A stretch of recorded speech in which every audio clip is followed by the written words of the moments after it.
Carl had woken up to better prospects. The first thing he registered was the fountain of acid bubbling in his esophagus.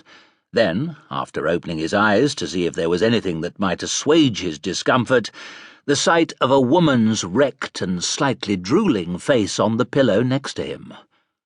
Oh, shit.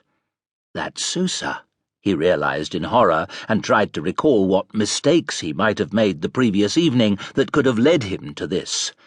Sousa, of all people, his chain-smoking neighbour, the chattering, odd-job woman soon to be pensioned off from Alerul Town Hall.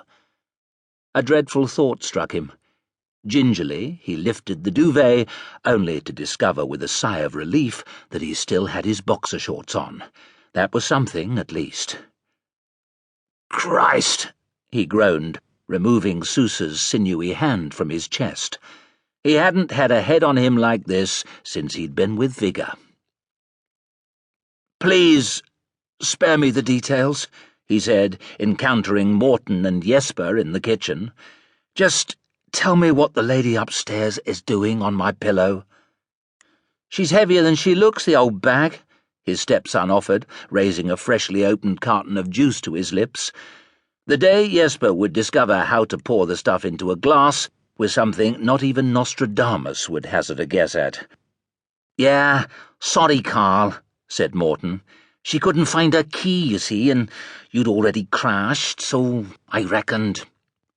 Definitely the last time anyone catches me at one of Morton's barbecues, Carl promised himself, and cast a glance into the front room where Hardy's bed was. Since his former colleague had been moved in a fortnight ago, all semblance of domestic familiarity had gone down the drain. Not because the elevation bed occupied a quarter of the floor space and blocked the view of the garden, not because IV bags dangling from stands or filled urine bags made Carl queasy in any way, and not even because Hardy's utterly paralysed body emitted an unceasing flow of foul-smelling gases. What changed everything was the guilty conscience all this gave rise to, because Carl himself possessed full control of his limbs and could chug around on them whenever it suited him. And moreover, he felt he had to compensate for it all the time, to be there for Hardy, to do good for this helpless man.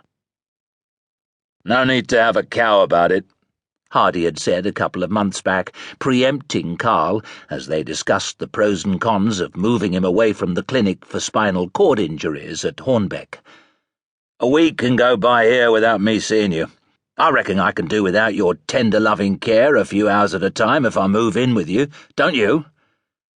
The thing was, though, that Hardy could be peacefully asleep like now and yet still be so present in Carl's mind, in the planning of his day, in all the words that had to be weighed before being uttered. It was tiring, a bind, and a home wasn't meant to fatigue. Then there was the practical side of things. Laundry, changing the sheets, manhandling Hardy's enormous frame, shopping, liaising with nurses and authorities, cooking. So what if Morton did take care of all that? What about the rest of it? "Sleep well, old mate," he ventured as he approached the bed. His former colleague opened his eyes and forced a smile. "That's it then, Carl. Leave of absence over and back to the treadmill. A fortnight gone in a flash. Didn't half go quick. Morton and I will do all right. Just say hello to the crew for me, eh?" Carl nodded. Who would want to be Hardy? If only he could change places with someone for a day. Apart from the usual lot at the duty desk, Carl didn't meet a soul on his way in. Police headquarters felt like it had been wiped out, the colonnade winter grey and discouraging. "What the hell's going on?" he called out as he entered the basement corridor. He'd been expecting a raucous welcome, or at least the stench of Assad's peppermint goo, or Rose's whistled versions of the great classics, but the place was dead. Had they abandoned ship during the fortnight's leave he'd taken to get Hardy moved in? He stepped into Assad's cubbyhole and glanced around in bewilderment.